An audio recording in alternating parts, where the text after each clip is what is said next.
Hello everyone, welcome back to Buried Files. Tonight, we bring you 6 deeply disturbing true trucker horror stories that will make you question what really happens on America's most isolated highways when darkness falls.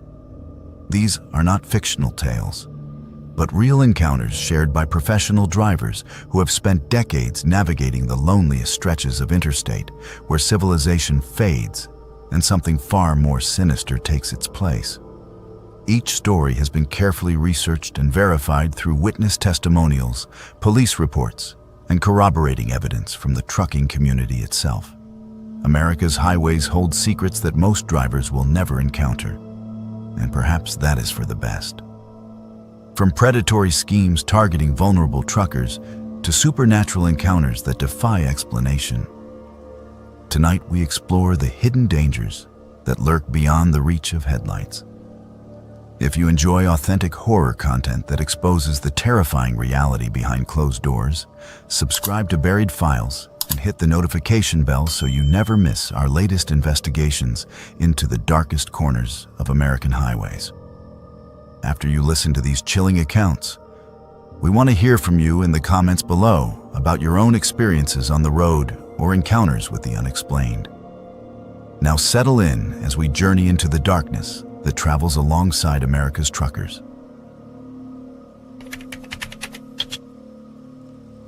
I have been hauling freight across the mountain states for 18 years, and I thought I had seen every kind of scam, every type of roadside desperation, and every variation of human greed that the interstate could throw at me. I was wrong. What happened to me on that snow-covered stretch of Wyoming highway during the blizzard of February 2019 still haunts my sleep and makes me question every stranded motorist I pass. My name is Marcus Thompson, and I drive a Peterbilt 379 pulling a 53-foot refrigerated trailer for a logistics company based out of Denver. The run that night was supposed to be routine. I was hauling frozen goods from Salt Lake City to Billings, Montana, a route I had driven countless times before. The weather forecast called for light snow, maybe 3 to 4 inches, nothing that would slow down an experienced driver like myself. But Wyoming weather has a mind of its own, and by the time I hit the stretch between Rock Springs and Rawlins, the light snow had transformed into a full-blown blizzard. The wind was howling across the open plains, creating whiteout conditions that reduced visibility to maybe 50 feet on a good stretch. My CB radio crackled with chatter from other drivers reporting jackknifed semis, cars in ditches, and road closures further north. I should have pulled over at the next truck stop and waited it out. Any sensible driver would have. But I was behind schedule, and the company had been breathing down our necks about delivery times. The customer in Billings needed those frozen foods for their morning shipment, and a delay would cost us the contract. So I pressed on, gripping the steering wheel with white knuckles as my headlights carved a narrow tunnel through the swirling snow. The highway was nearly deserted. Most smart people had found shelter hours ago, leaving only the foolish and the desperate to battle the elements. My truck crept along at 30 miles per hour, the engine working hard to maintain traction on the ice-slicked asphalt. The heater was running full blast, but the cold seemed to seep through every crack and crevice, chilling me to the bone despite my heavy winter coat. That was when I saw her. At first, she was just a shadow in the storm, a dark shape moving along the shoulder of the road. As I got closer, my headlights illuminated a young woman in a thin jacket, no hat, no gloves, waving frantically at passing vehicles.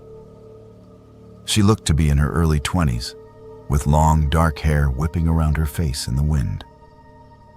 Even through the storm, I could see she was shivering violently, her breath creating clouds of vapor that were immediately torn away by the gale. Every instinct screamed at me to keep driving. Picking up hitchhikers was against company policy, and in weather like this, stopping could mean getting stuck myself. But as I passed her, I caught a glimpse of her face in my side mirror, She looked terrified, desperate, and hypothermic.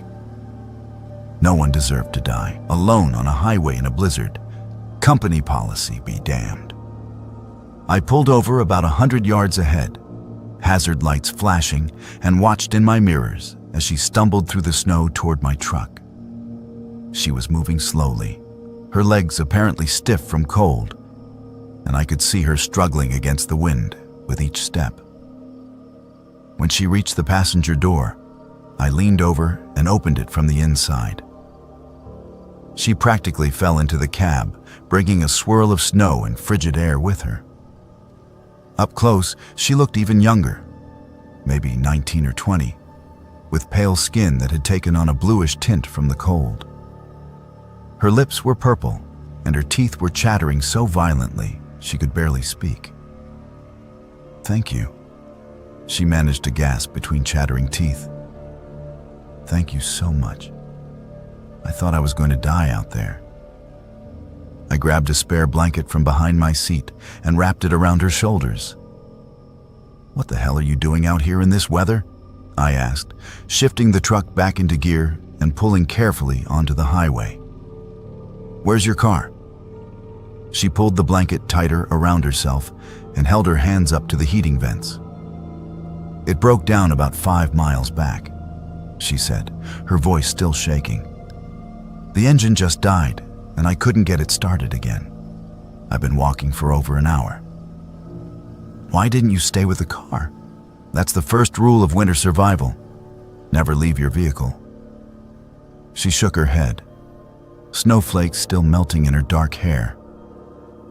"The heater stopped working when the engine died. I was getting so cold and no one was stopping. I figured if I walked, maybe I could find a gas station or flag down help." It made sense, I supposed, though it was still incredibly dangerous. Hypothermia could cloud judgment, make people do irrational things. I reached for my CB radio to call for assistance. "What's your name?" "I'll radio ahead to the state patrol, let them know about your car." "Sarah," she said quickly. "Sarah Miller. And thank you. But could we maybe wait until we get somewhere warm? I just want to get feeling back in my fingers first."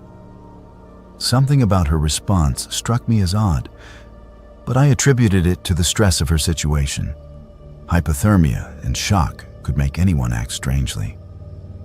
I focused on the road ahead, fighting to keep the truck centered in the lane as crosswinds buffeted us from all sides. "Where are you headed?" I asked, making conversation to keep her alert. People with hypothermia could slip into unconsciousness if they got too comfortable. "Rollins," she said. "I have family there. They're expecting me." "Good. That's where I'm headed too. We should be there in about an hour if this weather doesn't get any worse." She nodded and settled back into the passenger seat, the blanket still wrapped tightly around her.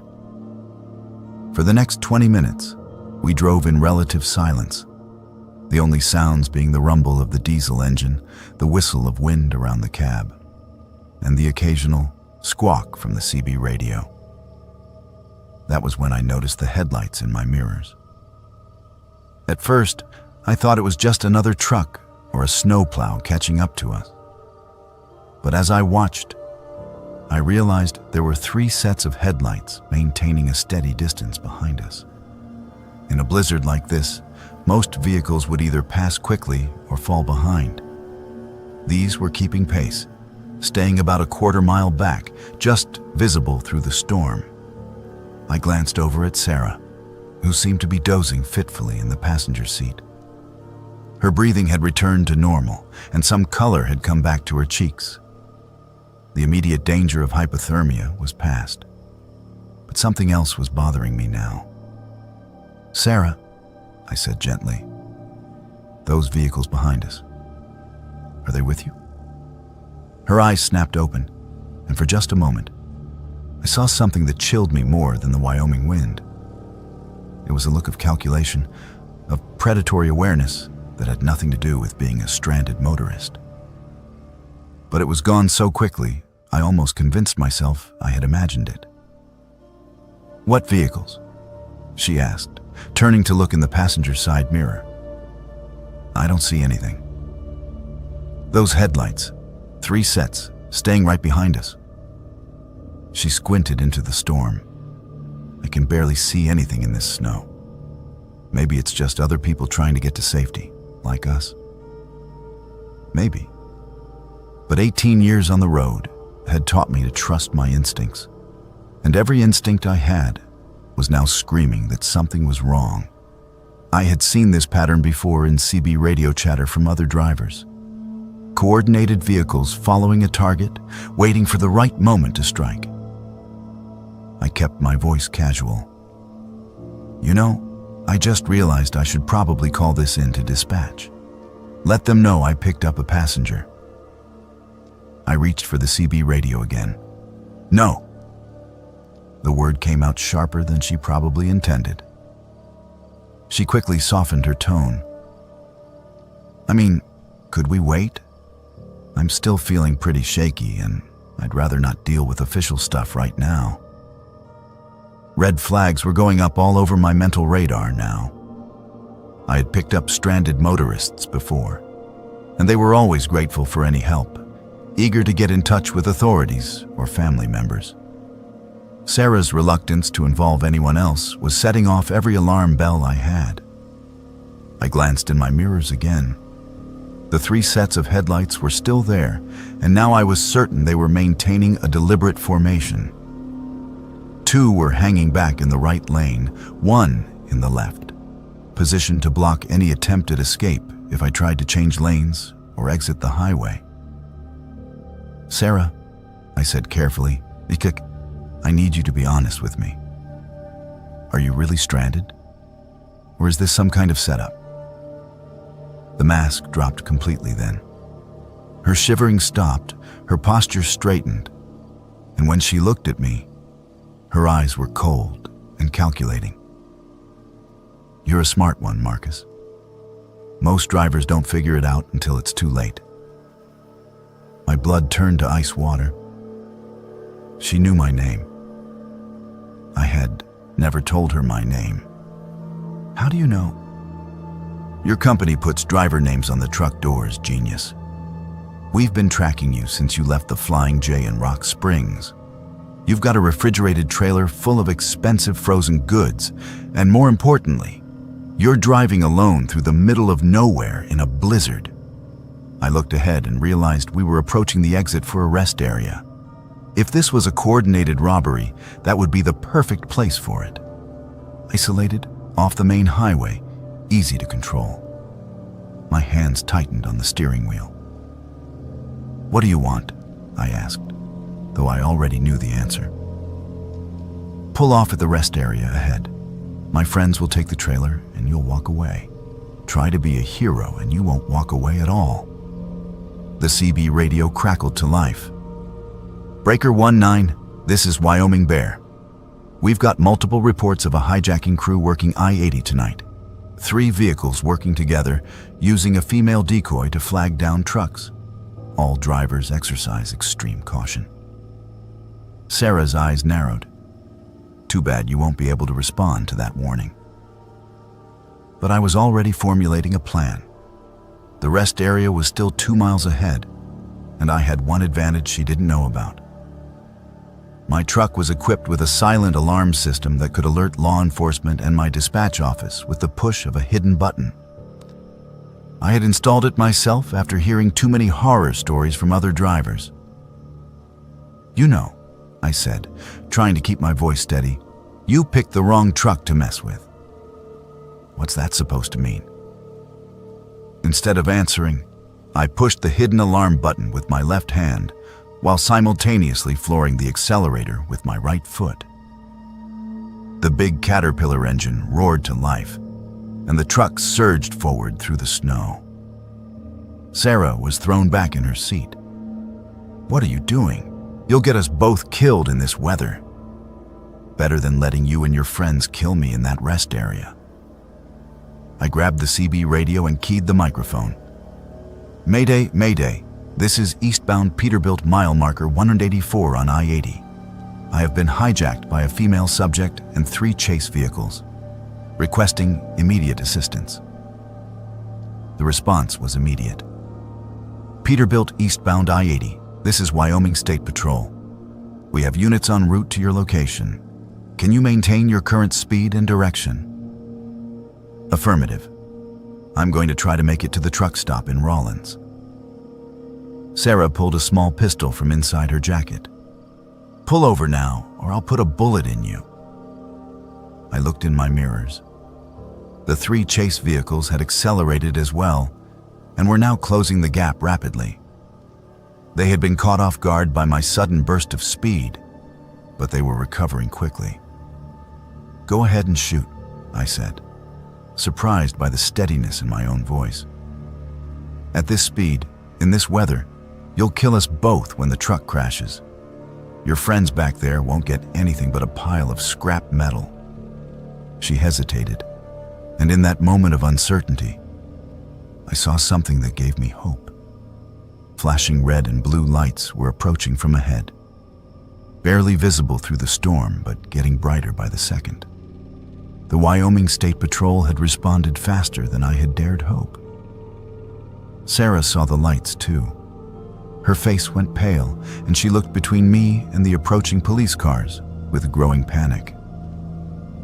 This isn't over, she snarled. Yeah, it is.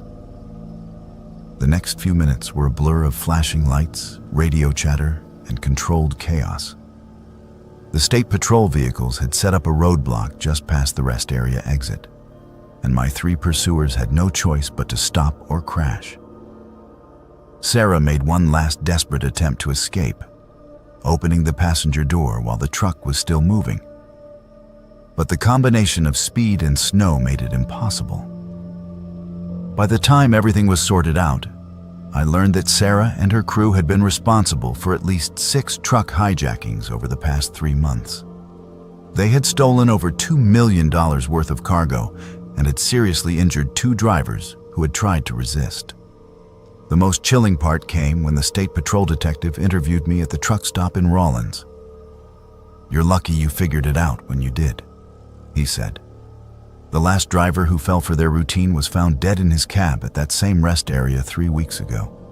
They're not just thieves, Mr. Thompson. They're killers. I finished my run to Billings the next day, but I never forgot that night on the Wyoming highway. Every time I see a stranded motorist now, I call it into the authorities instead of stopping myself. The memory of Sarah's cold eyes and the calculating way she used my own compassion against me changed something fundamental about how I view the world. The highway is a dangerous place, and sometimes the greatest threats come not from the weather or mechanical failures, but from the darkness that lives in human hearts. Trust is a luxury that truck drivers can no longer afford, and that realization saddens me more than I can express. But I am alive to tell this story, and that is more than some drivers can say. You learn to trust your instincts out here, or you do not survive. That is the first lesson every trucker learns, usually the hard way. After 26 years hauling loads across 48 states, I thought my instincts were bulletproof. I thought I could spot trouble coming from miles away. What happened to me at that rest stop in East Texas proved just how wrong a man can be. My name is David Rodriguez, but everyone on the CB calls me Big Dave. I drive a 2018 Kenworth W900 with a custom paint job that cost me more than most people make in 6 months. Deep, metallic blue with silver flames running down the sides, chrome stacks that shine like mirrors, and enough LED lights to illuminate a small town. Some drivers think I am showing off, but that truck is my pride and joy, my home away from home, and the tool of my trade all rolled into one. The run that night started out routine enough. I was hauling electronics from Dallas to Jacksonville, a familiar route that I had driven probably 50 times over the years. The load was valuable, worth close to $500,000 in computer components and smartphones, which meant I had to be extra careful about where I stopped and who I talked to. Cargo thieves love electronics because they are easy to move and hard to trace. I had been driving for 9 hours straight when fatigue started setting in. The law says you can drive 11 hours before you have to take a mandatory 10-hour break, but smart drivers know not to push it that far. Tired drivers make mistakes, and mistakes on the highway can kill you. So when I saw the sign for the Pine Ridge Rest Area, I decided it was time to call it a night. The rest area was one of those older state-maintained facilities that Texas.com has scattered throughout the eastern part of the state. Nothing fancy, just a parking lot, some picnic tables, restrooms, and a few vending machines. It was set back about half a mile from the main highway, surrounded by thick pine forest that blocked out most of the light pollution from the road. During the day, it was probably a pleasant enough spot for travelers to stretch their legs and let their kids run around. At night, it felt isolated and vulnerable. I pulled into the truck parking section and chose a spot near the back, away from the main building but with a clear view of both entrances to the rest area. Old habits from my early days, when I was more paranoid about security. I shut down the engine, locked the doors, and climbed into the sleeper berth to grab a few hours of rest before continuing on to Jacksonville. The sleeper berth in my Kenworth is practically a small apartment. Full-size bed, television, refrigerator, microwave, even a small desk where I can do paperwork or browse the internet when I have a good signal. I had just settled in with a sandwich and was scrolling through messages on my phone when I heard it for the first time. A child screaming. It was faint at first, barely audible, over the hum of my auxiliary power unit. But it was definitely there. A high-pitched wail of terror and pain that seemed to be coming from somewhere in the woods beyond the rest area. I sat up immediately, every parental instinct I had firing at once. I have 3 kids of my own, and that sound triggered something primal in me. I opened the sleeper berth curtain and looked out the side window toward the tree line. The rest area was dimly lit by a few security lights mounted on poles around the parking lot. But beyond that, the pine forest was a wall of impenetrable darkness.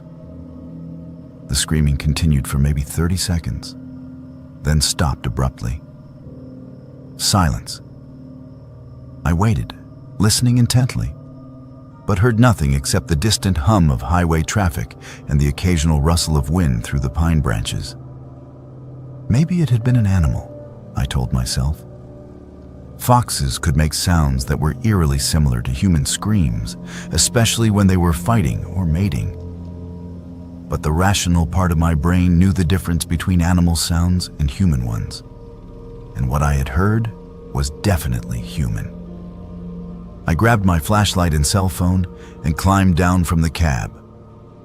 The night air was thick with humidity and the smell of pine sap. Texas in August is never comfortable, but there was something oppressive about the atmosphere that night, like the air itself was holding its breath. I walked toward the tree line, following the direction the screams had seemed to come from. My flashlight beam cut through the darkness, illuminating maybe 20 feet of forest at a time. Pine trees, undergrowth, nothing unusual. I called out, "Hello? Is someone out there? Do you need help?" No response. I walked a little deeper into the woods, sweeping my flashlight back and forth, looking for any sign of movement or distress. The forest floor was covered with a thick carpet of pine needles that muffled my footsteps, and every shadow seemed to hide potential threats. After about 10 minutes of searching, I was ready to give up and head back to my truck when I heard it again. The screaming. This time it was louder, more urgent, and it seemed to be coming from deeper in the woods. But there was something wrong with it. Something that made the hair on the back of my neck stand up. The scream was too consistent, too uniform. Real screams of terror vary in pitch and intensity as people run out of breath or their voices crack from strain. This sounded almost recorded. I stopped walking and listened more carefully. The scream continued for exactly 30 seconds, then cut off with an electronic click that was barely audible. Then, after a pause of maybe 10 seconds, it started again. Same pitch, same duration, same abrupt ending. It was recorded. Someone was playing a recording of a child screaming in the middle of the woods at a remote rest area at 2 o'clock in the morning. Every alarm bell in my head started going off at once. This was a trap. Someone was using that, recording to lure good Samaritans into the woods, probably to rob them or worse. I had heard stories from other drivers about rest area predators, but I had never encountered one myself. I turned around and started walking quickly back toward the parking lot, my flashlight sweeping left and right to make sure no one was following me. The screaming continued behind me, that same 30-second loop playing over and over again. Whoever was running this operation was either very confident or very stupid to keep the recording going even after their intended victim had clearly figured out what was happening. I made it back to the parking lot and was heading for my truck when I noticed something that made my blood run cold. There was a man standing next to my Kenworth, looking up at the sleeper berth windows. He was tall and thin, wearing dark clothing that made him hard to see in the dim light. When he heard my footsteps, he turned toward me. "Hey there, driver," he called out in a friendly voice that did not match the predatory way he was moving. "You hear that screaming? Sounds like some kid is in trouble out there in the woods." I kept walking toward my truck, but I was already reaching for the can of bear spray I kept clipped to my belt. "Yeah, I heard it. Already called the cops. They should be here any minute." It was a lie, but I hoped it would make him back off. Instead, he smiled, and even in the dim light, I could see that it was not a pleasant expression. "That is funny," he said, taking a step closer to me, "because my buddy out there in the woods has been watching you for the past 15 minutes, and he says you never made any phone calls." That was when I saw the second man emerging from the shadows near the restroom building. He was shorter than the first one, but broader, built like a linebacker. He had something in his hand that caught the light as he moved. A knife, maybe, or a metal pipe. I was trapped between them, about 30 feet from my truck. The keys were in my pocket, but even if I could get to the cab and get the engine started, they would be on me before I could get moving. My only advantage was that I outweighed both of them by at least 50 pounds and had been in more than my share of fights during my younger, stupider days. "Look, fellas," I said, trying to keep my voice calm and reasonable. "I do not know what you are planning here, but it is not worth it. My load is just electronics. Insurance will cover whatever you take, and I will not even report it until tomorrow. Just take what you want and let me go." The tall one laughed. "Electronics? Brother, you think this is about cargo? You have got it all wrong." The short one had moved closer, circling around to cut off my escape route toward the rest area entrance. "We are not cargo thieves, driver. We are collectors." "Collectors? We collect drivers," the tall one explained, still smiling that horrible smile.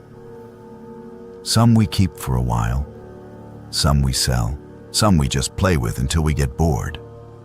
But they all end up the same way, eventually." The screaming in the woods had stopped, but now I could hear something else. Voices. Multiple voices coming from the direction of the trees, calling out in what sounded like distress. But just like the screaming, something about those voices was wrong. They were too clear, too distinct, like they were being amplified somehow. Speakers, I said, understanding flooding through me. You have speakers set up in the woods, playing recordings to lure people out there. Smart man, the tall one said. Too bad smart will not help you now. That was when I made my move. Instead of going for my truck like they expected, I sprinted toward the restroom building. It was not much of a shelter, but the walls were concrete block and there might be a back exit. More importantly, it would force them to come at me from a predictable direction instead of surrounding me in the open parking lot. I almost made it. The short one was faster than he looked, and he tackled me about 10 feet from the building entrance. We went down hard on the asphalt, and I felt the skin scrape off my palms and elbows. But adrenaline is a hell of a drug, and I barely felt the pain. I rolled over and caught him with an uppercut that snapped his head back and sent him sprawling. The tall one was on me before I could get to my feet, swinging what looked like a tire iron at my head. I got my arm up just in time to block the blow, but the impact sent lightning bolts of pain up to my shoulder. He raised the tire iron for another swing, and I knew that this one would probably finish me. That was when the real screaming started. Not from speakers hidden in the woods, but from the tall man himself. He dropped the tire iron and clutched at his face, blood streaming between his fingers. Behind him, I could see a third figure, someone I had not noticed before. It was another trucker, a woman with graying hair and forearms like tree trunks. She was holding what looked like a modified cattle prod, sparks still dancing between the electrodes.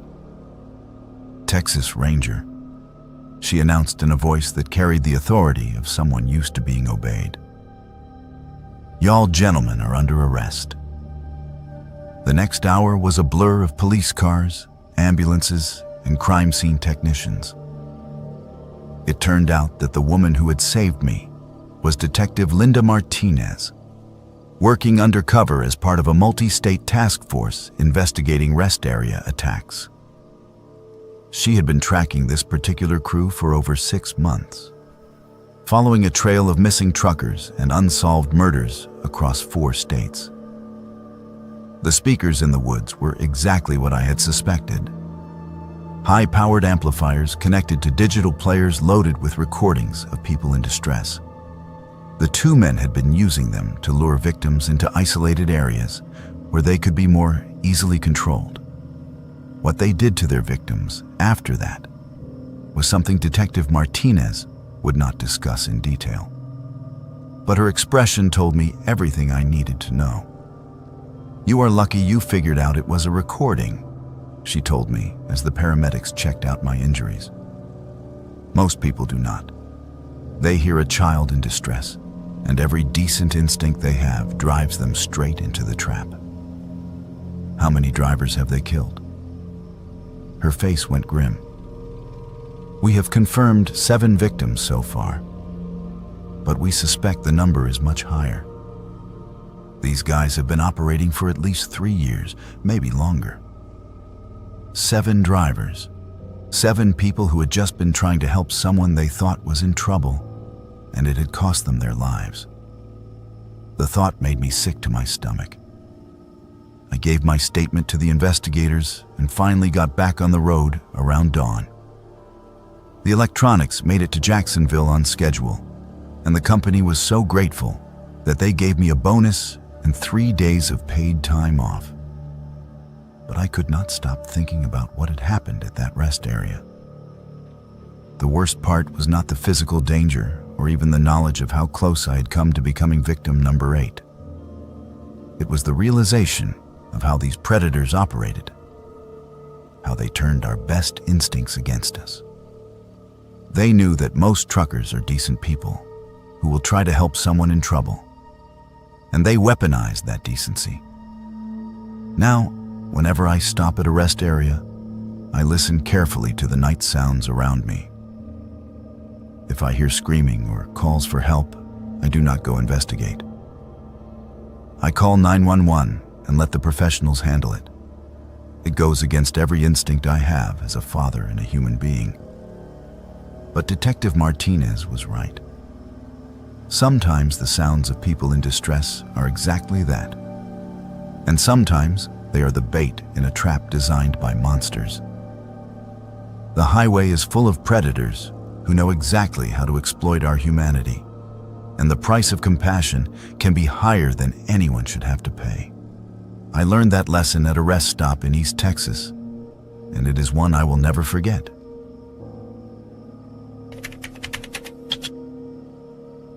In 23 years of driving, I thought I had seen every kind of cargo.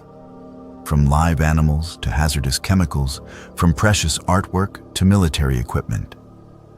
I had hauled everything from wedding dresses to coffins, and nothing had ever bothered me enough to lose sleep over it. I was wrong about that.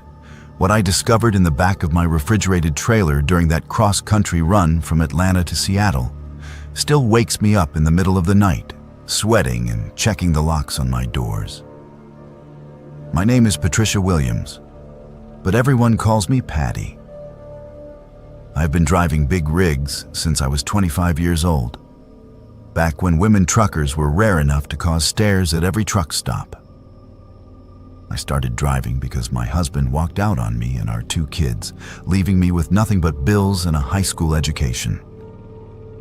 Trucking offered good money for someone willing to work hard and spend weeks away from home, so I got my CDL and never looked back. I drive a 2220 Freightliner Cascadia, pulling a 53-foot refrigerated trailer, and I specialize in temperature-controlled loads. Pharmaceuticals, frozen foods, flowers, anything that needs to stay cold during transport. It is more complicated than dry van work, but it pays better, and after 2 decades on the road, I can handle any temperature-sensitive cargo you throw at me. The load that changed everything came through my dispatcher on a Tuesday morning in October. The pickup was at a pharmaceutical distribution center just outside Atlanta, and the destination was a medical research facility in Seattle. The shipping papers listed the cargo as biological specimens with a required temperature of minus 20 degrees Fahrenheit. Nothing unusual about that. I had hauled similar loads dozens of times before. What was unusual was the security.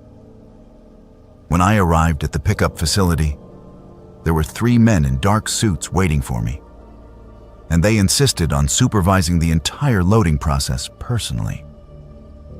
They had federal identification, CDC badges that looked legitimate, and they spoke with the kind of authority that made you not want to ask too many questions. The loading took place in a secure warehouse bay with no windows. The cargo consisted of approximately 50 stainless steel containers, each about the size of a large cooler, labeled with biohazard symbols and serial numbers. Each container was sealed with what looked like medical tape and locked with heavy-duty padlocks. The suits refused to tell me exactly what was inside, citing national security and trade secrets. But they assured me it was completely safe as long as the containers remained sealed and frozen. "Whatever you do," one of them told me as I signed the paperwork, "do not open these containers under any circumstances. If there is any problem with temperature control or if any of the seals are broken, contact us immediately." He handed me a business card with nothing but a phone number on it. "This is a matter of national importance, Miss Williams. Lives depend on these specimens reaching their destination intact." I had heard similar speeches before from clients shipping everything from experimental drugs to genetically modified seeds. Everyone thinks their cargo is the most important thing on the road. But there was something in his tone, something in the way all 3 men kept watching me, that made this feel different. More serious, more dangerous. The drive from Atlanta to Seattle normally takes about 42 hours of actual driving time, spread over 4 or 5 days with mandatory rest breaks. I plan to take my usual route through Birmingham, Little Rock, Oklahoma City, Amarillo, Albuquerque, Flagstaff, Las Vegas, and finally up through California and Oregon to Washington. It was a route I had driven probably 100 times, and I knew every truck stop, way station, and rest area along the way. For the first 2 days, everything went smoothly. The refrigeration unit maintained a steady -20 degrees, and the cargo remained secure and undisturbed. I made my scheduled stops, grabbed meals and showers, and logged my hours according to federal regulations. The only unusual thing was that twice I noticed the same black sedan following me at a distance, but I attributed that to coincidence or paranoia. It was on the third day, somewhere between Flagstaff and Las Vegas, that the refrigeration unit started acting up. I first noticed the problem when I stopped for fuel at a truck stop outside Kingman, Arizona. The temperature gauge on my dashboard was reading -15 instead of -20, and there was a yellow warning light indicating a possible compressor issue. 5 degrees might not sound like much, but when you are hauling temperature-critical cargo, even small variations can mean the difference between a successful delivery and a total loss. I called the emergency number the suits had given me, but it went straight to voicemail. I left a detailed message explaining the situation and continued driving, hoping the system would stabilize. But over the next 100 miles, the temperature continued to rise. -10, -5, 0 degrees. The yellow warning light turned red, and I could hear the compressor cycling on and off erratically. By the time I reached Las Vegas, the trailer temperature was holding steady at 10 degrees above zero. Still well below freezing, but nowhere near the -20 the cargo required. I found a truck stop with a repair bay and had a mechanic take a look at the system. "Looks like your compressor is shot," he told me after an hour of diagnostics. "I can get you a replacement, but it will take at least 12 hours to get the part and install it. Maybe longer if we run into complications." 12 hours. The cargo had already been above its required temperature for 6 hours. Another 12 would mean 18 hours total, and I had no idea how long the biological specimens could survive those conditions. I tried the emergency number again. Still no answer. That was when I made the decision that I now wish I could take back. I decided to check the cargo myself. I backed the trailer up to the loading dock and opened the rear doors. The interior was still cold enough that my breath formed clouds in the air, but it was definitely warmer than it should have been. The stainless steel containers were arranged on pallets, just as they had been loaded in Atlanta. But something was different. Several of the containers had condensation on them, indicating temperature fluctuations. More troubling, I could see that some of the medical tape seals had started to come loose. Not completely torn, but peeling around the edges where moisture had compromised the adhesive. I knew I should not open any of the containers. The men in suits had been very clear about that. But I also knew that if the cargo was compromised, I needed to document the extent of the damage for insurance purposes. And if whatever was inside was truly dangerous, I needed to know what I was dealing with. I chose one of the containers with a partially loose seal and carefully removed the medical tape. The padlock was still secure, but I had bolt cutters in my toolkit for situations just like this. The lock snapped with a metallic crack that echoed through the trailer. I lifted the lid and immediately wished I had not. Inside the container, packed in what looked like dry ice, was a human torso. No head, no arms, no legs. Just a torso. Gray, white, and obviously frozen, with surgical incision marks along the chest and abdomen. There was a plastic tag attached to one of the incision sites with a number that matched the serial number on the outside of the container. I stumbled backward, my mind struggling to process what I was seeing. This was not biological specimens for medical research. This was human remains, body parts, transported without proper documentation or permits. And judging by the surgical precision of the cuts, these were not accident victims or natural deaths. My hands shaking, I opened another container. A pair of human arms, severed at the shoulders with the same surgical precision. Another plastic tag, another serial number. A third container held internal organs. Heart, liver, kidneys, all carefully preserved and labeled. A fourth contained human heads, 3 of them, with the eyes and mouths sewn shut with black thread. I had stumbled onto something horrific, something that went far beyond simple cargo theft or insurance fraud. Someone was using my truck to transport human remains, body parts that had almost certainly been obtained through illegal means. And judging by the surgical quality of the dismemberment, whoever was doing this had medical training. I was about to call the police when I heard voices outside the trailer. The same voices I had heard back in Atlanta. The men in suits had found me.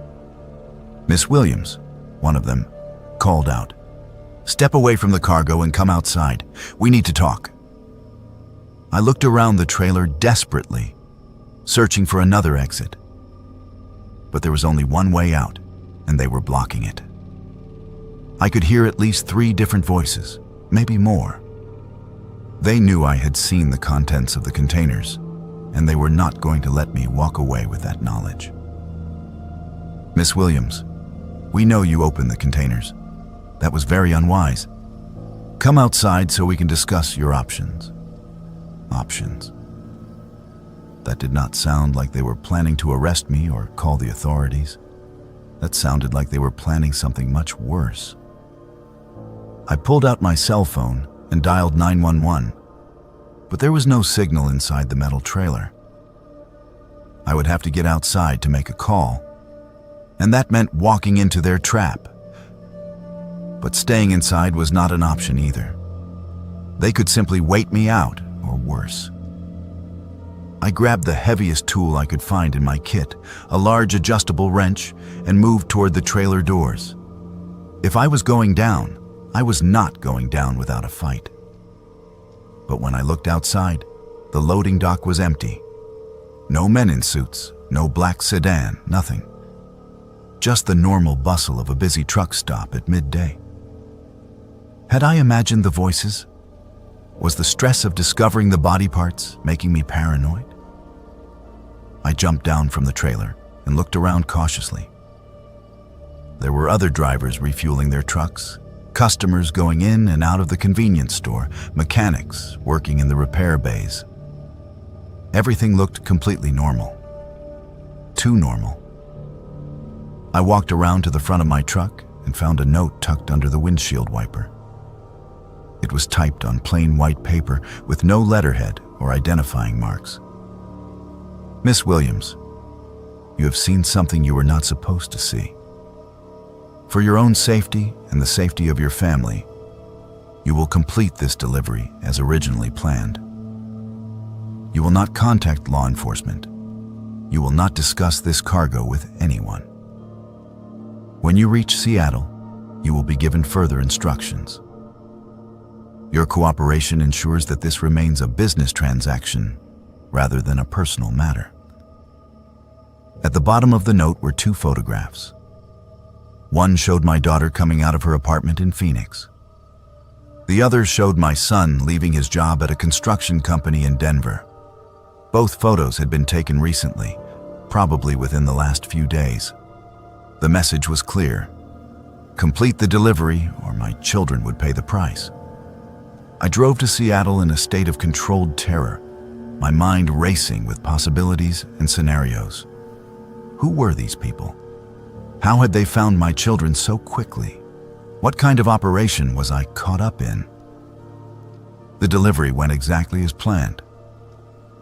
A different set of men met me at the research facility, and they unloaded the cargo with the same careful precision that had been used in Atlanta. They inspected every container, noted the few that I had opened, and made check marks on their clipboards. "Thank you for your cooperation, Miss Williams. one of them said as I prepared to leave. Your discretion in this matter is appreciated. You will find a performance bonus has been added to your payment. And that was it. I drove home to my base in Oklahoma, collected my pay, and tried to pretend that the whole thing had been a nightmare. But I knew it was not over. People who transport human remains without permits, people who threaten families to ensure silence, do not just disappear after one successful transaction. 6 months later, I received another call from the same dispatcher. Same pickup location, same destination, same cargo description. When I declined the load, citing equipment problems, my truck started having mysterious mechanical failures. Brakes that would not hold, tires that developed slow leaks, electrical systems that malfunctioned at dangerous moments. I got the message. I took the next load, and the one after that, and the one after that.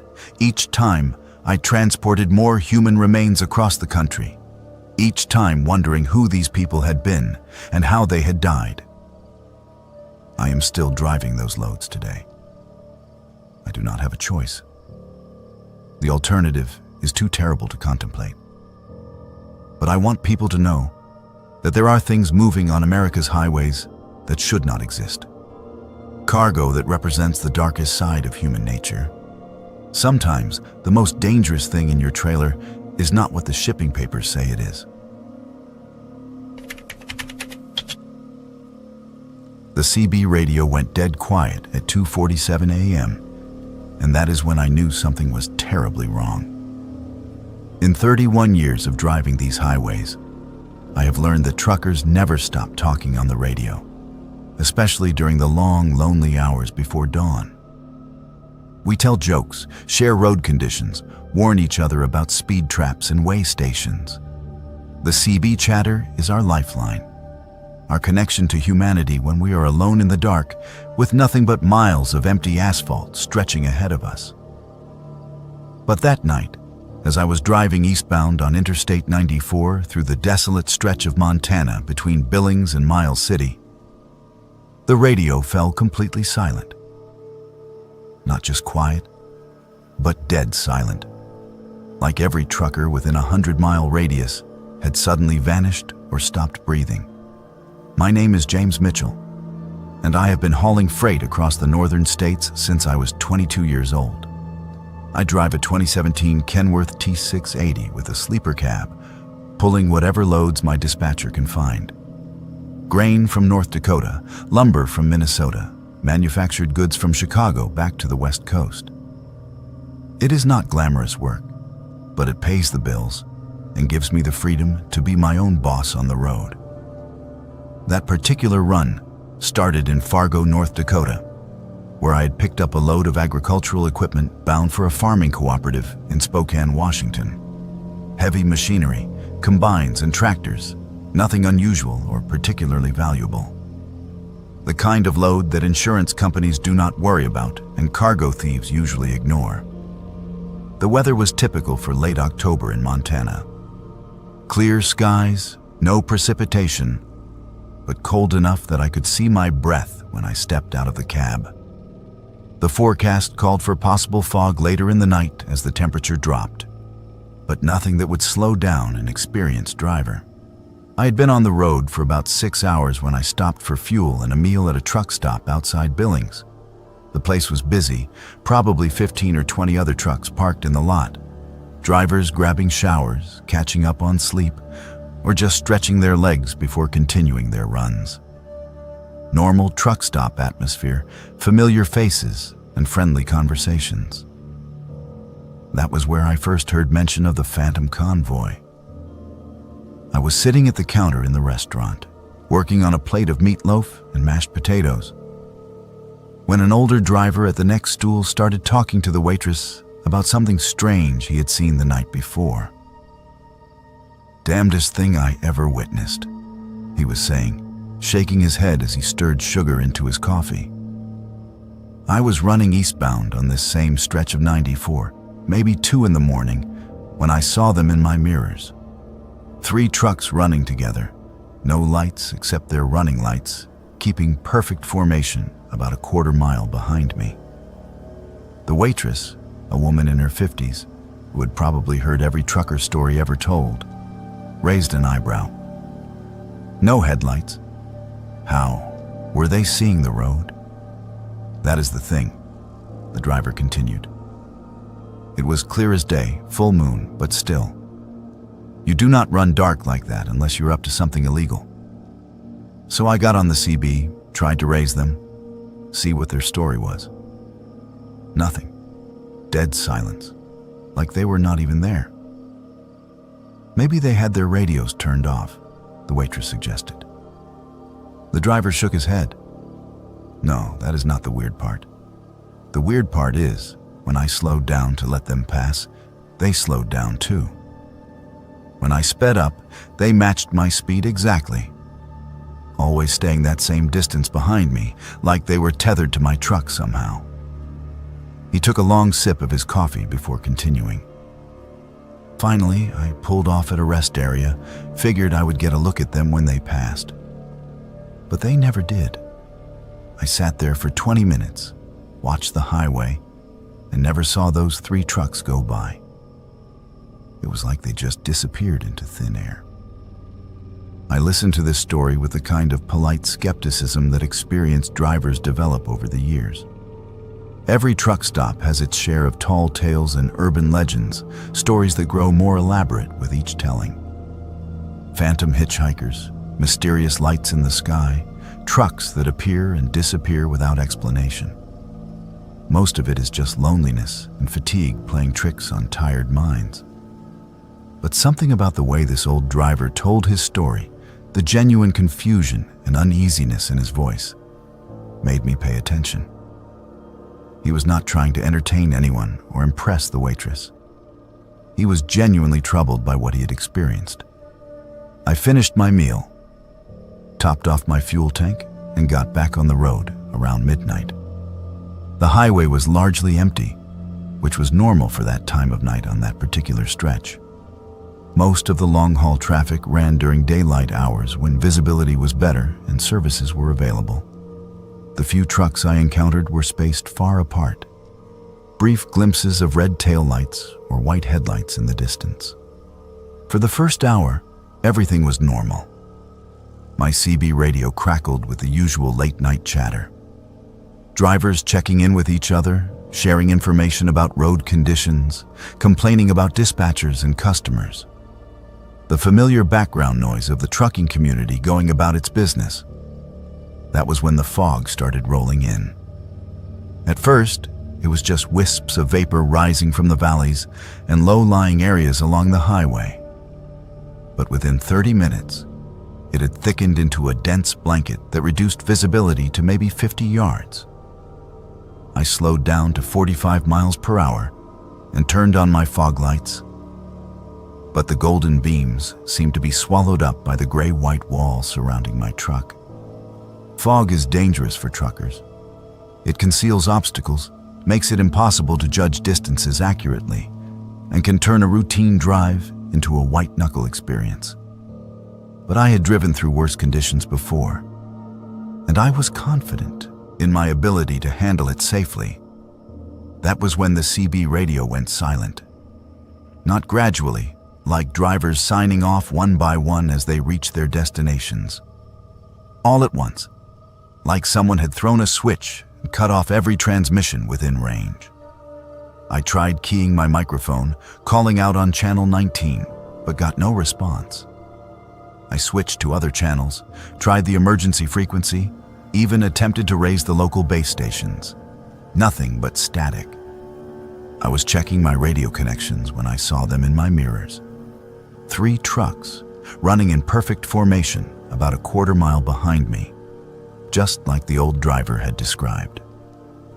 Even through the fog, I could make out their shapes.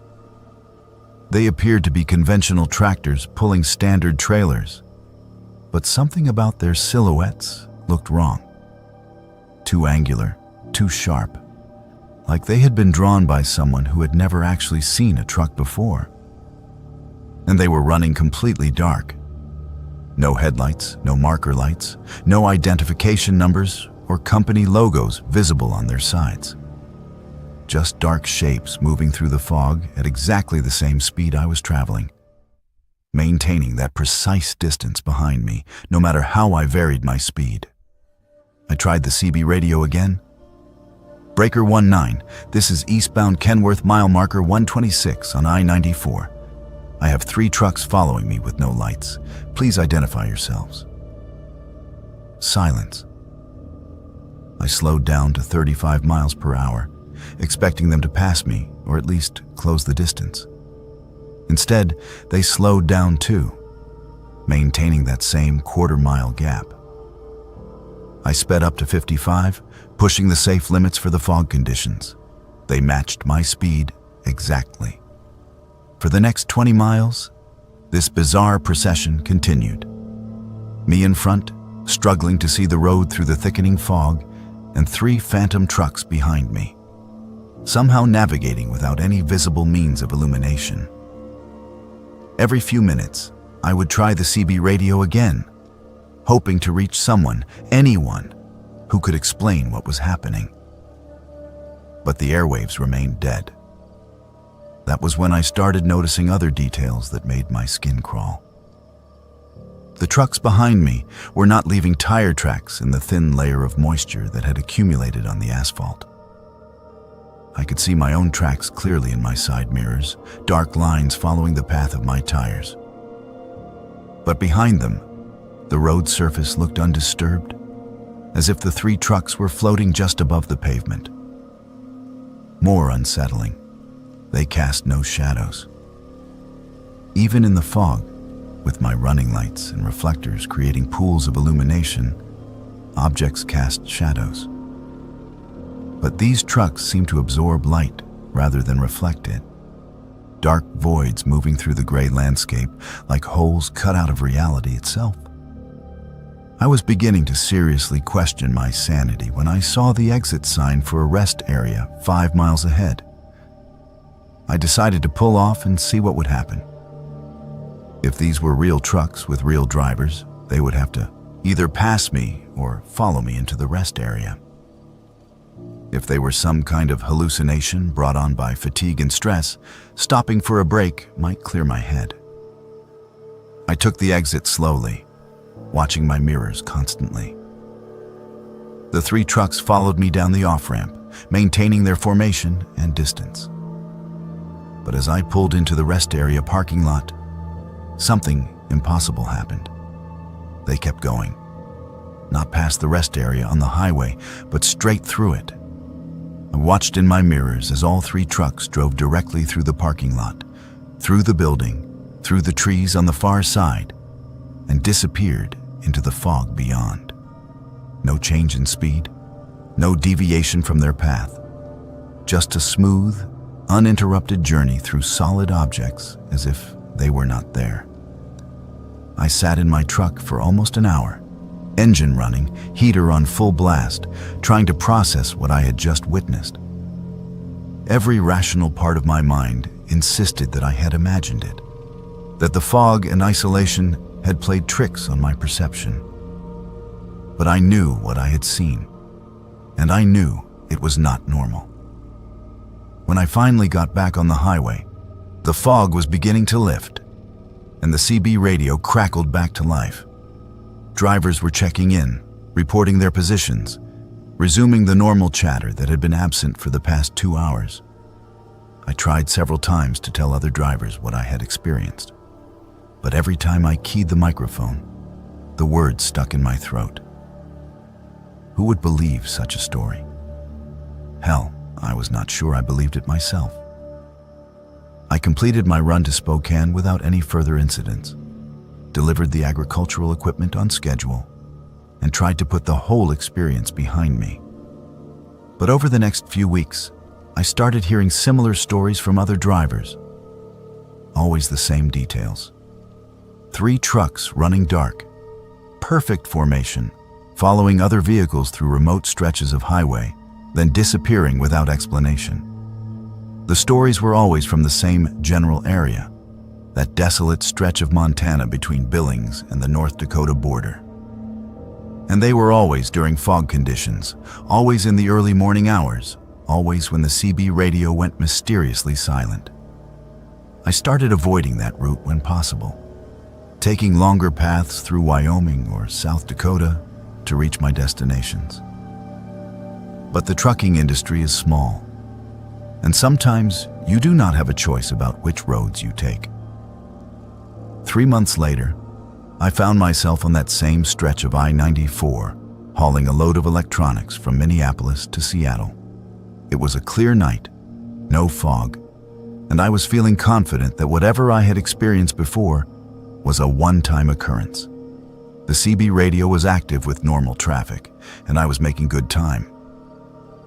But at exactly 2:47 a.m., the radio went silent again. I looked in my mirrors and saw them immediately. 3 trucks, running dark, maintaining that perfect quarter-mile distance. This time, there was no fog to blame, no atmospheric conditions to explain away what I was seeing. Just 3 impossible vehicles following me through the Montana darkness. But now, I understood something that I had missed during my first encounter. These were not living drivers playing some elaborate prank or engaging in illegal activity. These were the ghosts of truckers who had died on this stretch of highway, condemned to drive the same route for eternity. I have researched the accident records for that area, and the statistics are sobering. Over the past 30 years, dozens of truckers have been killed in crashes along that section of I-94. Jackknifed semis, rollovers, collisions with wildlife, mechanical failures that led to fatal accidents. Many of the victims were driving in convoys, following each other too closely through dangerous conditions. Now they continue their journey. 3 drivers who died together and refused to rest. They follow the living, perhaps trying to warn us of the dangers ahead, or perhaps simply unable to break free from the route that claimed their lives. I still see them sometimes, on clear nights when the highway is empty and the CB radio falls silent. 3 phantom trucks in my mirrors, forever following, forever traveling a road that leads nowhere but deeper into the darkness. And every time I see them, I remember that the highway is more than just asphalt and steel. It is a repository of memories, a graveyard of dreams, and sometimes a prison for the dead who cannot let go. The road never forgets, and neither do those who died on it. After 30 years on the road, you develop a 6th sense about people. You learn to read body language, to spot trouble before it spots you, to trust your instincts when something feels wrong. That ability has saved my life more times than I can count. But it failed me completely at a truck stop outside Montgomery, Alabama, on a humid night in July that I will never forget. My name is Anthony Kowalski, but everyone calls me Tony. I have been driving long-haul routes across the southeastern states since I was 23 years old. Back when CB radios were the only way to communicate with other drivers, and truck stops were small family-owned operations that knew every regular customer by name. I drive a 2019 Peterbilt 389 with a custom paint job that cost me more than some people make in a year. Midnight black with silver pinstripes, chrome exhaust stacks that shine like mirrors, and enough LED lights to illuminate a football stadium. Some people think it is too flashy, but after 3 decades of living on the road, my truck is the only home I have ever really known. That particular run started in Jacksonville, Florida, where I had picked up a load of paper products bound for a distribution center in Nashville, Tennessee. It was routine cargo, nothing valuable enough to attract cargo thieves, and the route was one I had driven probably 50 times over the years. Familiar truck stops, predictable traffic patterns, no surprises expected. I had been driving for about 8 hours when I stopped for fuel at the Dixie Travel Plaza, a mid-sized truck stop about 30 miles south of Montgomery. The place had been there for at least 15 years, and I had stopped there dozens of times before. Clean restrooms, decent food, and a repair shop that could handle most mechanical problems. The kind of establishment that long-haul drivers depend on. The fuel islands were busy, which was normal for that time of evening. Drivers were topping off their tanks, grabbing showers, and settling in for mandatory rest periods. I pulled up to pump number 7 and started the refueling process, a routine I had performed thousands of times before. That was when I met Eddie.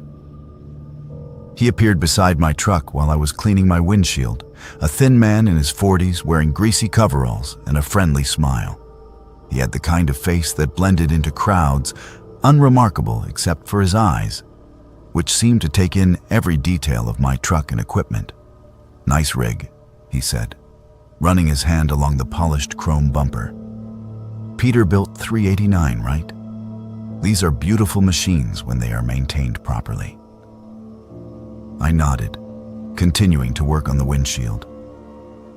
Small talk from other truckers was normal at fuel stops, part of the informal community that existed among drivers. But something about Eddie made me uncomfortable. Maybe it was the way his eyes lingered on the expensive chrome accessories, calculating their value. Maybe it was how he stood just a little too close, invading my personal space in a way that experienced drivers usually avoided. "You haul this route regular?" he asked, leaning against the fuel pump. "I work in the repair shop here, and I swear I have seen this truck before." "Yeah, I come through here every few weeks," I replied, finishing the windshield and moving to check my tire pressure. "Good stop. Never had any problems." Eddie smiled, but it did not reach his eyes. "That is what we like to hear. Customer satisfaction is our top priority." He paused, seeming to study my face. "You know, I was just thinking. That front tire looks a little low to me. Maybe you should bring the truck around to the shop. Let me take a proper look. No charge for the inspection." I glanced at the tire he was indicating. It looked fine to me, holding pressure normally with no visible wear or damage. But Eddie was the professional mechanic, and tire problems could be dangerous at highway speeds. Against my better judgment, I agreed to let him take a look. "Great," he said, his smile widening. "Just pull around to bay number 3. I will meet you there in a few minutes." I finished fueling, paid for the diesel, and drove around to the repair shop. Bay number 3 was at the far end of the building, separated from the main truck stop by a row of empty trailers and construction equipment. The area was poorly lit, with only a few security lights casting long shadows across the cracked asphalt. Eddie was waiting for me, along with another man I had not seen before. This second man was larger, built like a linebacker, with arms covered in tattoos and the kind of dead eyes that I had learned to associate with serious trouble. He was holding what looked like a heavy wrench, but the way he gripped it suggested it was not intended for mechanical work. "Just pull right up here," Eddie called out, waving me forward. "We will have you back on the road in no time." Every alarm bell in my head started going off at once. The isolated location, the second man with the weapon, the overly friendly mechanic who had been asking too many questions about my route and schedule. This was not a tire inspection. This was a setup. I stopped the truck about 20 feet from the bay and set the air brakes, but I kept the engine running. "Actually," I called through the driver's side window, "the tire looks fine to me now. I think I will just head on down the road." Eddie's friendly mask slipped for just a moment, revealing something cold and predatory underneath. "Come on, friend. You're already here? Let me at least take a quick look." Professional courtesy. The big man with the wrench had moved to block the exit from the bay area. He was not being subtle about it, just standing there with his arms crossed, making it clear that I was not going anywhere until they were finished with whatever they had planned. But 30 years of driving had taught me more than just how to handle an 18-wheeler. I had learned to think fast under pressure, to assess situations quickly, and to take decisive action when my life was on the line. Instead of getting out of the truck like they expected, I released the air brakes and floored the accelerator. The big Caterpillar engine roared to life, and 40 tons of truck and trailer lurched forward toward the exit. The big man dove out of the way just in time to avoid being crushed, rolling across the asphalt and shouting curses. Eddie was screaming something behind me, but I could not make out the words over the sound of the engine. I did not care what he was saying. I just wanted to put as much distance as possible between myself and that truck stop. I made it about 5 miles down the highway before I pulled over and called the police. When I explained what had happened, the dispatcher told me that they had been investigating a string of attacks on truck drivers in that area. Drivers who had stopped for fuel or repairs and then disappeared. Their trucks found days later, stripped of cargo and expensive accessories. "You are lucky you trusted your instincts," the detective who interviewed me later said. Eddie Morrison has been running that operation for at least 2 years. We think he and his partner have killed at least 6 drivers, maybe more. 6 drivers. 6 men who had just been trying to do their jobs, to earn a living on the road, and they had walked into a trap disguised as friendly assistants. The thought made me sick to my stomach. The investigation revealed that Eddie had been working at the truck stop legitimately for several months, establishing a cover identity and identifying potential victims. He would target drivers with expensive trucks or valuable cargo, lure them to the isolated repair bay, and then he and his partner would rob and kill them. The bodies were disposed of in a remote swamp about 50 miles away, while the trucks were taken to a chop shop and stripped for parts. Eddie Morrison was eventually sentenced to death for his crimes. His partner, a man named Dale Hutchins, received life in prison without the possibility of parole. The truck stop was sold to new owners who completely renovated the facility and hired an entirely new staff. But the damage was done. Every time I pull into a truck stop now, I remember Eddie's friendly smile and calculating eyes. I remember how close I came to becoming just another statistic, another driver who trusted the wrong person at the wrong time. The highway is full of predators who know exactly how to exploit the trust that exists in the trucking community. They know that drivers are more likely to help each other, to accept offers of assistance from people wearing mechanics' coveralls or truck stop uniforms. They weaponize our professional courtesy and use it against us. I still stop at truck stops, of course. I have to. But I am more careful now, more suspicious of unsolicited offers to help, more aware of my surroundings when I am in isolated areas. The paranoia is exhausting, but it is the price of survival on America's highways. Eddie Morrison taught me that the most dangerous predators are not the ones who look threatening. They are the ones who look helpful, who offer exactly what you need at exactly the right moment. They are the ones who smile while they are planning to kill you. The road is a dangerous place, and sometimes the people who claim to want to help you are the ones you should fear the most. The dispatcher's voice was different that night. Too calm for a rush delivery, too smooth for someone calling in a favor at 3 in the morning. After 28 years of hauling loads across the western states, I should have recognized the warning signs. I should have asked more questions. But the money was too good, and I needed every dollar I could get to keep my rig running. My name is Samuel Washington, but everyone calls me Sam. I have been driving big rigs since I was 24 years old. working my way up from company driver to owner-operator to running my own small fleet. These days, I drive a 2021 Freightliner Cascadia with a custom sleeper berth that serves as my home more often than the apartment I rent in Oakland. The call came in at 2:47 a.m. on a Tuesday in September. I was parked at a truck stop outside Bakersfield, catching up on my mandatory rest hours between loads, when my phone rang with a number I did not recognize. "Mr. Washington, this is dispatch for Meridian Logistics. We have an urgent load that needs to move tonight. Are you available for immediate pickup?" Meridian Logistics was a company I had never heard of, but that was not unusual in the trucking industry. Freight brokers and logistics companies appeared and disappeared constantly, and most legitimate drivers worked with dozens of different companies over the course of a year. "What kind of load?" I asked, sitting up in my sleeper berth and reaching for my logbook. "And what's the rate?" "Specialized cargo, temperature controlled. Pickup in Riverside with delivery to a research facility outside Las Vegas.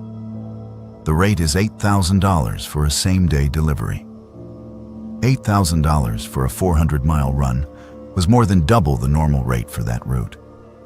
In trucking, when someone offers that kind of money for a routine haul, there is usually something wrong with the cargo, the customer, or the situation. But I had truck payments due and my insurance premium was coming up, so I agreed to take the load.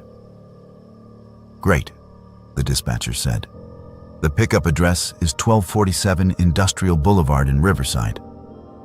Ask for Mr. Chen at the loading dock. He will have all the paperwork ready." The address led me to an unmarked warehouse in an industrial district that looked like it had seen better days.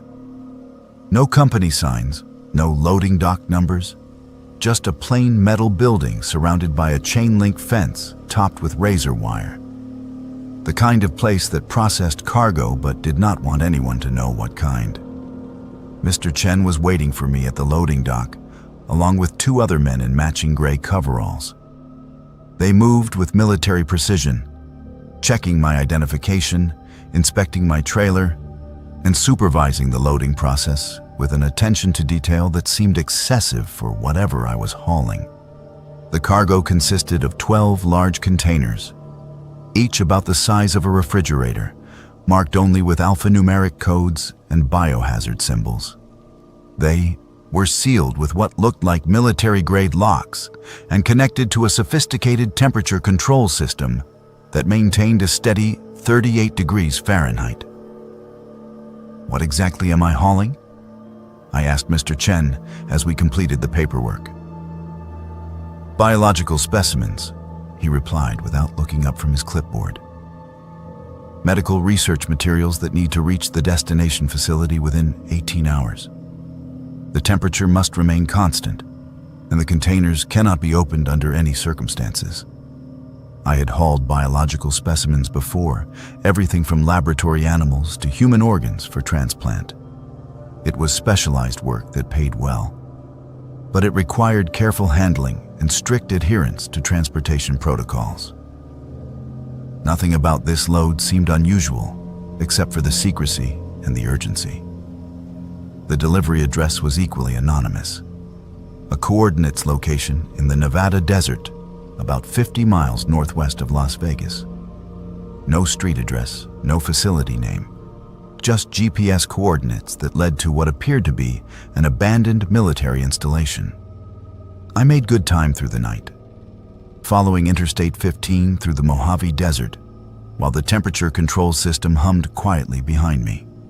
The containers remained stable, the locks intact, and the monitoring equipment showed no problems with the cargo. It was not until I reached the delivery location that I realized something was seriously wrong. The GPS coordinates led me to a heavily guarded compound, surrounded by high fences and security towers. Armed guards checked my identification and directed me to a loading dock inside the perimeter. But what I saw there made my blood run cold. The facility was not a research laboratory or medical center. It was some kind of processing plant, with industrial equipment that looked designed for manufacturing rather than scientific research. And the people working there were not wearing lab coats or medical scrubs. They were wearing robes, long dark robes with symbols embroidered on the chest, moving between the machinery with ritualistic precision. Some were chanting in a language I did not recognize, while others arranged objects on what looked like altars positioned throughout the facility. I wanted to turn around and leave, but armed guards had positioned themselves around my truck, making it clear that departure was not an option. The unloading process began immediately, with robed figures carefully removing each container from my trailer and carrying it to different stations within the facility. That was when I saw what they were doing with the cargo. The containers held human organs, but not the kind used for medical transplants. These were prepared for some other purpose, arranged on metal tables surrounded by candles and ritual implements. The robed figures were performing some kind of ceremony over each organ, chanting and making gestures that looked more like worship than science. I had stumbled into the middle of something that went far beyond illegal organ trafficking. This was a cult that used human body parts for ritualistic purposes, and they had been using my truck to transport their materials without my knowledge. "Mr. Washington," a voice said behind me. I turned to see a tall man in an elaborate robe approaching, flanked by 2 guards. "Thank you for your service to our organization. Your discretion in this matter is essential." "I want to leave," I said, trying to keep my voice steady. "I delivered your cargo. Now I want to go." The robed man smiled, but it was not a reassuring expression. "I am afraid that is not possible. You have seen too much of our operation to simply walk away. But we have a proposition for you." He gestured toward the loading dock, where I could see other trucks parked in the shadows. "We have need of reliable drivers who can transport our materials without asking uncomfortable questions. The compensation is generous and the work is steady." "What if I refuse?" His smile faded. "Then you will become part of our research program. Your organs are in excellent condition for someone your age." The threat was clear. Join their operation or become their next victim. I looked around the facility, counting guards and exit routes, trying to calculate my chances of escape. But there were too many armed men, too many obstacles between me and freedom. "What exactly would I be hauling?"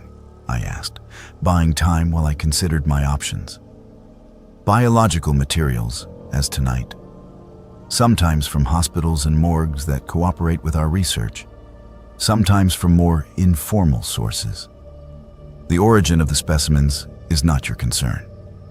Your job is simply transportation." He was describing a network of organ theft and ritual murder that stretched across multiple states, using legitimate trucking companies and unwitting drivers to move their materials. And now they wanted me to become a willing participant in their operation. That was when I made the decision that probably saved my life. Instead of refusing outright or trying to argue, I pretended to consider their offer seriously. "The money would have to be substantial," I said, "and I would need guarantees about my safety and the safety of my equipment." The robed man nodded approvingly. "Of course. We are reasonable people, Mr. Washington. We understand that this arrangement must be mutually beneficial." Over the next hour, he outlined the details of their operation, while I memorized every piece of information I could gather. Names, locations, schedules, the scope of their activities. They had corrupted employees at hospitals and medical facilities across 6 states, stealing organs and bodies that were supposed to be cremated or buried. The ritual purpose of these materials was something I did not want to understand, but it clearly involved human sacrifice on a scale that defied comprehension. When they finally released me with instructions to await their next call, I drove straight to the nearest FBI field office and reported everything I had witnessed. The investigation that followed lasted 18 months and resulted in the arrest of over 60 people involved in what prosecutors called the largest ritual murder conspiracy in American history. The facility in Nevada was raided 3 days after my report, but the leaders of the cult had already disappeared. Some of the lower-level participants were convicted and sentenced to life in prison, but the core organizers were never found. I learned later that they had been using dozens of drivers like me, truckers who thought they were hauling legitimate medical cargo, but were actually transporting materials for ritual murder. Most of the other drivers never discovered the truth about their loads, but a few who asked too many questions or witnessed too much simply disappeared. The trucking company that had originally hired me, Meridian Logistics, turned out to be a front operation run by the cult to recruit unwitting drivers. The real dispatcher I had spoken to was one of their members, using a fake identity and stolen credentials to access the freight networks that legitimate truckers depend on. I still drive the highways of the American West, but I am much more careful about the loads I accept and the companies I work with. I verify credentials, research unfamiliar clients, and trust my instincts when something feels wrong. The money is never worth your life, and the cargo is never worth your soul.